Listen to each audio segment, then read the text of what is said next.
Waduh, di base musuh. Oke, kita bakal langsung menuju ke lane of down. Ikan pausnya sudah tertangkap sepertinya. Tapi Kiboy di depan sana mencoba untuk mengganggu pergerakan dari tim.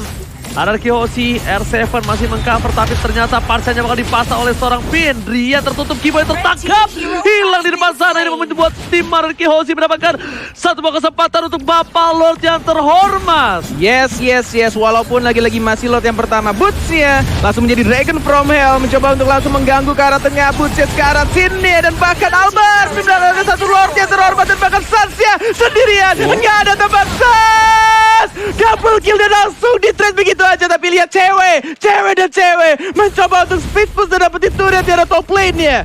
Oke, lihat di sana chasing fate karena tuan muda Albert untuk kabur. Mencoba untuk kabur dari hantaman benda tubuh, tapi ternyata R7 tapi lihat tas Strom Albert membuat dia harus mundur. Rian mengcover luar biasa Bung Cornel. Hanya ditas-tasin aja karena dia tahu tidak bisa langsung membunuh, karena kita lihat juga dari seorang ceweknya masih ada flicker tadi dan langsung dikeluarkan begitu aja.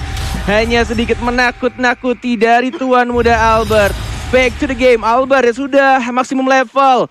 Menuju ke arah orange buff-nya dari Sans, belum mau ngebuka, tapi Kiboy harusnya udah dapat informasi karena dia melihat tadi pergerakan dari seorang Albert dan juga seorang Clay. Tidak mau membuka, siapa yang bakal menginisiat duluan. Sans sudah mulai masuk, mencoba untuk langsung maju. Sans entropinya dan bahkan dikeroyok. Sans gak bisa kabur dan langsung diamankan begitu saja. Kiboy yang juga meninggal, double kill didapatkan oleh seorang Clay. Oh my god. Tersisa Rian, Bus, mampukah mereka mempertahankan base mereka? Tapi kali ini R7 mencoba melakukan zoning out. Satu bawis ke arah belakang. Bus di depan sana. Bahkan base-nya terbuka. Base-nya terekspos. Cewek harus pulang ke arah base-nya.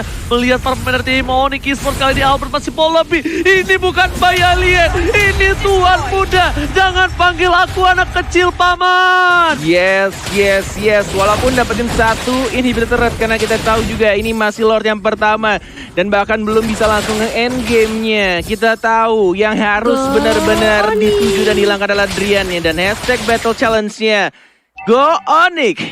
Yang ternyata banyak banget nih ya Sonic yang langsung ikutan untuk battle challenge di sana. Ranger Bronze. Alright, itemnya Opung Wawa. Yes, meskipun sudah pecah untuk inhibitornya, namun Nathan pastinya masih bisa nge-clear dengan cukup cepat juga. Ada Wind of Nature sudah di-buy Athena Shield kali ini. Item defense pertama bagi Kari sendiri, dan apakah akan menuju ke Wind of Nature juga. Sedangkan untuk yang lainnya, Esmeralda ada 2 Dominance Ice bahkan sudah di-buy oleh Anarchy Hoshi sendiri.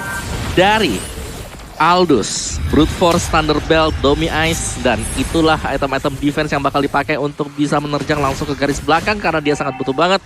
Jangan sampai langsung ke pick off dan tetap melakukan split untuk ceweknya. Wow, problemnya satu. Sekarang Black Shoes dipakai oleh seorang Clay. Mungkin memang butuh waktu yang tidak terlalu lama, tapi ini tandanya dari tim Anarchy Hoshi mereka tidak boleh terlalu offside. Sin menuju ke arah belakang. Cewek kita lihat bakal coba di poking damage saja. Albert is coming bersama dengan seorang Finn.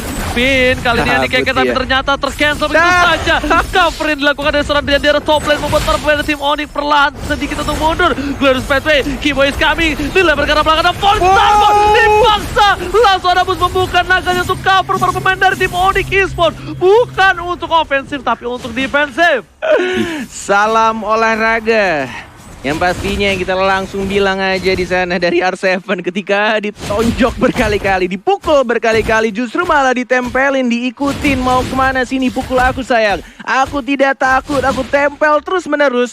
Dan bahkan membuat dari anak-anak Onyx Esports harus menjaga jarak ya, lagi-lagi bergantian. Tukang pukul dari kedua tim Albert dan juga cewek. Hanya sedikit say hello brother.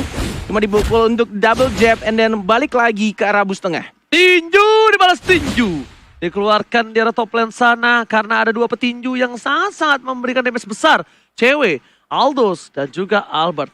Bahkan di sisi lain kali ini bentar lagi akan menuju ke arah waktu yang tepat. 5, 4, 3, 2, 1. Selamat datang Bapak Lord yang terhormat. Ini dia di menit yang ke-16. Menuju ke arah Lord ya, dan bahkan Drian langsung membuka Fire Strike ya. Mencoba untuk dapetin 1 purple buff tanpa menggunakan Retribution. Kita lihat dari Anarchy Hoshi sudah mulai membuka. Darahnya tinggal 3 bar. Sudah mulai ada teriakan di atas panggung, tapi belum ada ya yang langsung ke arah Lordnya di reset kembali, mencoba untuk lebih disiplin dan lebih rapi lagi untuk team fight di arah Lord yang sudah berwarna kuning. Ini kerugian untuk tim Onyx Esports. Mereka nggak punya Black Dragon Transform. Mereka nggak punya seorang Chasing Pad. Ini bakal menjadi hal yang cukup mahal. Lihat, Onyx Esports walaupun masih punya Drian, tapi Driannya ini tidak tercover. Bisa saja ditabrak gaming, dan karena kita tahu berkali-kali Hierarchy Hoshi salah satu tim yang sangat suka keributan di arah top lane sana. Flicker telah dikeluarkan, bahkan R7 kali mencoba untuk memberikan perhentian seorang cewek, tapi Sen masih mau lebih. Cewek gak bisa pulang, mau jadi goyang. Jessimen dikeluarkan dan cewek pasal. Yes, dan tidak. Cukup sampai di situ aja. Lihat di tengahnya, Finnya, keyboardnya juga langsung ditumpahkan. Mega kill, tuan muda dapetin 1 poin kill tambahan dan tersisa 3 orang dari anak-anak Onyx Esports. Dan ini harusnya Lord yang sangat amat bebas untuk tim RRQ sudah mulai langsung didapatkan begitu aja, enggak mau dikontes dan langsung diamankan oleh anak-anak RRQ. Om Wawa melihat ini semua RRQ justru dalam satu momen saja. Ya, satu Gila, momen yang men. dibalikin karena memang dari tadi diincar. Cewek mengira bahwa dia hanya berhadapan dengan seorang R7. Namun, ada scene yang juga menyusul ke sana. 2 melawan 1 sempat untuk melawan. Tapi chase fate-nya digunakan terlalu terlambat tadi. Hanya dengan 1/8 HP dipanis oleh RRQ Hoshi. Yes, dan the game dari R7 nya sudah ada flame shot digunakan. Langsung mencicil setengah darahnya. Lord akan berjalan di arah top lane. Divine Glaive sudah diamankan oleh Drian. Pertanyaannya cuma satu, siapa yang bakal langsung masuk ke arah Drian-nya? Apakah dari seorang Albert atau justru dari R7 nih? Yang kayaknya dia udah mulai berani banget untuk langsung membuka ultimate-nya. Dari Falling Star Moon-nya langsung ke arah anak Onyx Esports. Oke, tapi di sini kita lihat Lord di arah top lane terbuka dengan sangat bebas. Para pemain dari tim RRQ dilihat dari drone, udah Glorious Pathway telah Glorious dikeluarkan. Pathway. Falling Star Moon telah dikeker. Drian di mana? Tapi ternyata Nggak Lord nyampe. dilempar begitu saja. Yes. Ditahan begitu saja. Tak memaksakan diri. Chasing Pay telah Wah. terbuka karena satu hal lagi yang mereka tunggu, Bung Cornet. Mereka nunggu satu wave yang bakal siap menuju ke arah inhibitor turret. Ya, tampaknya tidak mau dipaksakan karena kita lihat juga dari seorang Finn-nya sudah langsung recall balik ke arah base-nya, dan ini benar-benar definisi tidak semudah itu untuk nge-push. Even kalian udah dapetin Lord yang warna kuning, ini benar-benar dari anak-anak Onyx Esports defense-nya kuat banget. Lordnya jalan di arah atas, coba untuk di-distract di arah tengah sama bawahnya, tapi hanya setengah saja mungkin sudah mulai berkurang untuk turretnya, Om Awa. Ya, dan juga karena mereka punya Parsha di sini, di mana bisa untuk membersihkan minion dengan cepat. Plus, ada Nathan dengan full item damage yang dibuy. Jadi ini kuat banget untuk high ground defense bagi Onyx Esports. Sedangkan RRQ Hoshi dengan tipikal dari melee hero, ada Pakito di sana, Esmeralda juga, mereka pasti jauh lebih berhati-hati untuk bisa naik ke atas. Pastinya Onyx Esports harus bisa dipancing keluar dari arah base mereka, dan tadi mereka sangat siap sekali. 5 hero sudah standby, jadi mereka pasti akan bisa nge-defense juga. Jadi sekarang dari RRQ Hoshi, bagaimana mereka bisa mencari celah, bagaimana agar mereka bisa menculik at least 1 saja hero dari Onyx Esports. Wow, Gila sih, wow, cuma akhirnya. tas doang di sana. Akhirnya. Dan nunggu semua, kenapa tuh? Bisa tas bukan tribut tuh Cornet lagi ya, tapi kali ini tas-tasnya di samping Cornet karena takutnya dilarang kalau tribut tuh Cornet ya.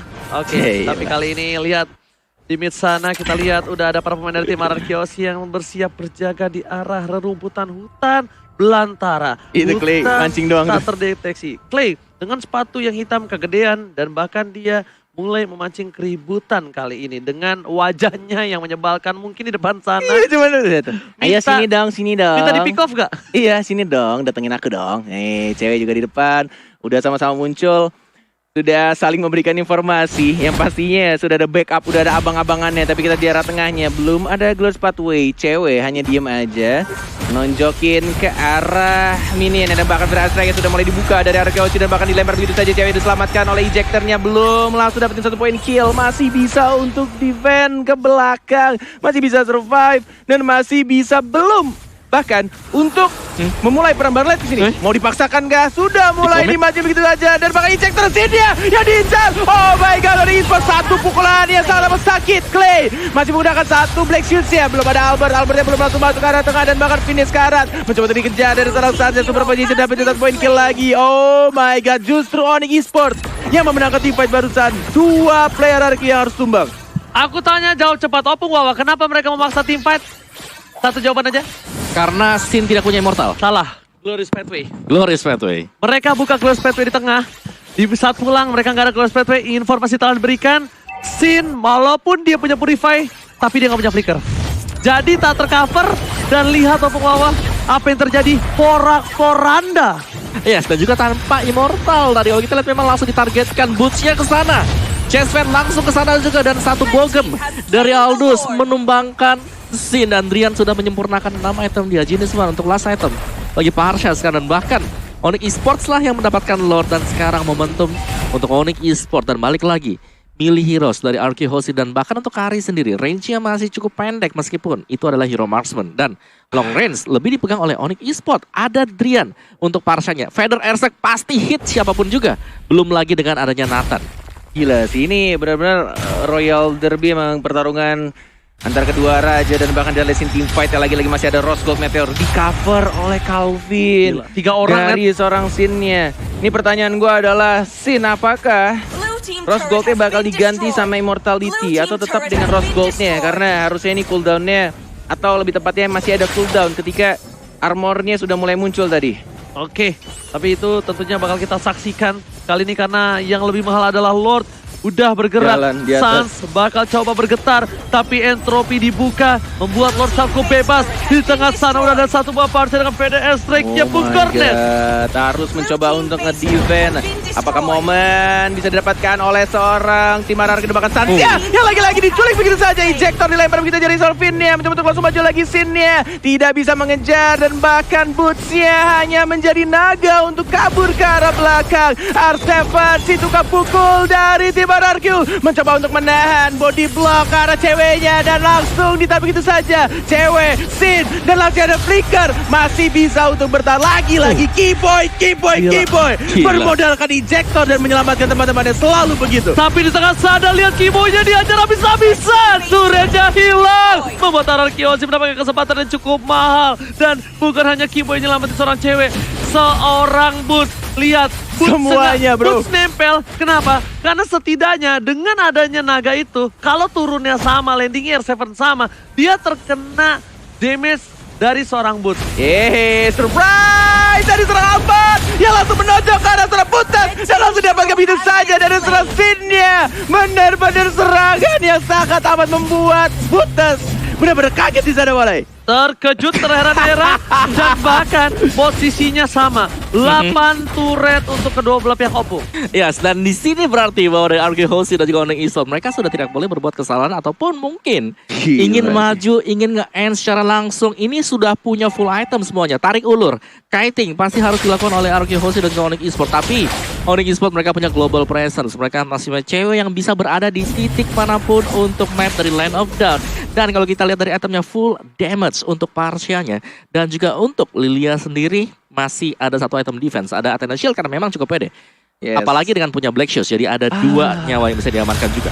Ya, cuma modal Chase Fate ngebuka posisi dari anak-anak RRQ yang sebenarnya itu adalah posisi yang enak banget untuk motong pergerakan dari tim Onyx Esports, dan mereka sudah ketahuan reposition lagi. Kita lihat juga dari seorang Keyboy-nya. Sudah ada informasi kah? Belum mau dibuka Flicker, masih ada semua spell yang cooldown hanya mungkin dari Finn dan juga dari cewek yang 9 detik lagi sebenarnya. Untuk teamfight berikutnya harusnya sudah ada Flicker. Dan yang seremnya adalah di sini Sin tidak ada Immortal sama sekali. Iya loh, dia masih tetap Rose Gold-nya ya? Benar, di atas menit ke-20 Immortal adalah item yang sangat-sangat crucial, yang sangat penting sekali, karena ya bukan berarti bahwa mereka butuh nyawa tambahan, tapi lebih ke arah tidak bisa dikejutkan oleh lawannya, dan kalaupun terkejut masih bisa ngerespons dengan backupan dari teman-teman yang lain. Oke, jadi mungkin kalau bisa kita anggap immortality-nya kenapa concern-nya tidak diambil adalah dengan sustainability teamfight yang dimiliki dengan lifesteal dari Rose Gold Meteor. Oke. Dia butuh dari lifesteal itu, dia butuh absorb damage dari situ, dan dia butuh unique passive dari magical defense-nya. At least dia walaupun bisa ditumbangkan, tapi dia bisa sustain ketika buy one oleh siapapun kecuali cewek. Kecuali cewek, benar. Dan itulah yang pasti menjadi concern untuk RRQ Hoshi. Bagaimana cara untuk bisa menjaga agar cewek tidak langsung ke backlane, apalagi mereka harus berhadapan gak hanya cewek, ada Yujong pasti dengan Black Dragon Form. Yes, nih benar-benar cukup mengganggu sih dari ceweknya yang lihat aja di atas. Dia cuma tinggal ya udah gue push lane nih ya untuk team fight, kalau udah mulai gue tinggal terbang, bro. If you need me, I can fly. Dan langsung ikutan perang. Tapi lagi-lagi, karena distraction yang dilakukan oleh cewek, membuat dari Arakeoshi mencoba untuk reset kembali Lordnya. Justru malah dari Onyx yang mencoba untuk melanjutkan. Lord yang terhormat Albert hanya menunggu di arah bushnya. Suns kehilangan cukup banyak HP, mencoba untuk mereset kembali, sama-sama bermain dengan sangat hati-hati. Perbedaannya di sini adalah cewek lebih enak untuk melakukan split push dan ikutan team fight. Tapi kalau R7 masih cukup ada perjalanan yang cukup panjang ya. Kalau misalkan dia bersihin yang atas, and then dia balik lagi ke arah Lord Pit. Perjalanan Ini terasa sangat menyedihkan. Sayangnya kau udah duduk di sini bersamaku, kawan.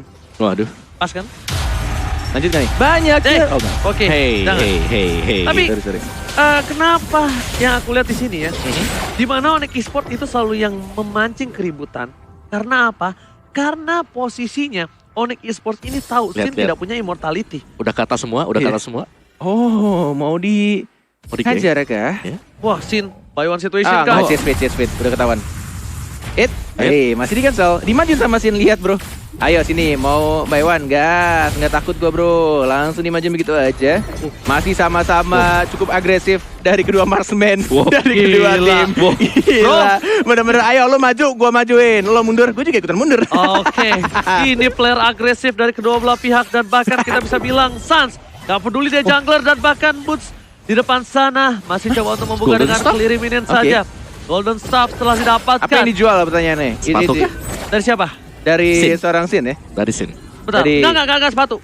Enggak sepatu. Terus gold sih kayaknya. Tapi nggak Rose tahu Gold ya. untuk Nggak tahu Golden ya. Staff more damage daripada defense. Ya, kita akan lihat. Mungkin nanti Pak Pak produser bisa. produser bolehkah kita intip sedikit Belum itemnya? ada immortal loh. Iya, Belum tidak ada ada immortal. item defense tambahan ya. Oke, Pak Produser, sebelum memancing keributan, kita bakal lihat itemnya. Karena kita cukup penasaran dan daripada kita mati penasaran, lebih baik. Sungguh mati aku jadi penasaran. Sebelum penasaran ternyata di arah bottom lane udah ada R7 yang dilempar dengan satu buah push. Tapi Santai masih bertahan, banget sih. tapi Drian Tenang banget ya. mengusir ke arah belakang. Dari bangsinya terkeker dan ternyata Sans. Sansnya masih mau lebih mengkoordinat. Sans. Di sisi lain, Sin yang tertangkap. Ejector ke arah belakang, Wah, Muriba dikeluarkan. gila. Boots game is coming. Tuan Muda Albert coba untuk membantu pergerakan dengan Petrify. Oh, Tapi pun Jam, hilang. Jam. Jam drop strike-nya. Oh R7 masih my bertahan. Satu hit hilang. Jatuh didapatkan. Dua pemain dari tim Ararki harus tumbang. Ini bencana. Oh my god, tersisa 3 orang dan pukulan yang sangat sakit dari seorang cewek langsung menumbangkan 2 orang hanya dengan bermodalkan satu pukulan saktinya. Tapi kita sini masih belum cukup dan bahkan masih dilanjutkan untuk tim fight ya. 1 bar tersisa darahnya cewek lagi-lagi chase fade hanya untuk menakuti dan bahkan damage-nya bro. Udah nggak bisa main-main lagi. R7 harus menjaga jaraknya, ceweknya udah semakin sakit lagi, stuck-nya udah semakin banyak lagi. Harus respect is the key. Yes, man. Ini harus benar-benar ditahan. Sas, halo. PDSC ternyata Sas memancing keributan. Dia mau satu buat dari dalam bottom lane. Lihat, turret dipecahkan. Turret bisa dikeluarkan. Albert masih punya immortality. Tapi lihat. Oh my god. Oh my god, benar-benar dengan combo yang sangat amat baik dari seorang Keyboy. Sudah ada satu lagi dari unit Raja Albert dan langsung dibakar itu saja Ranger Rebus.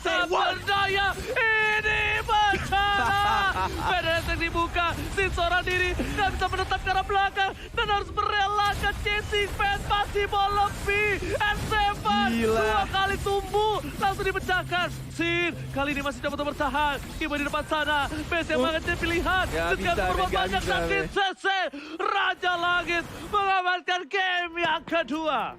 Revenge is real, man. Dan ini yang terjadi di 2 game pertama Grand Final untuk MPL ID season yang ke-8. Onyx Esports benar-benar garang banget, tenang banget, dan bahkan selalu melakukan decision making yang luar biasa. Oke ya, itu bisa kita bilang nanti tandanya di game yang ketiga harusnya RRQ mungkin agak Kebaca ke arah mana dulu nih? Parsha kah? Karena jujur ya, Parsha Parsha. bisa nahan banget dari tadi. ya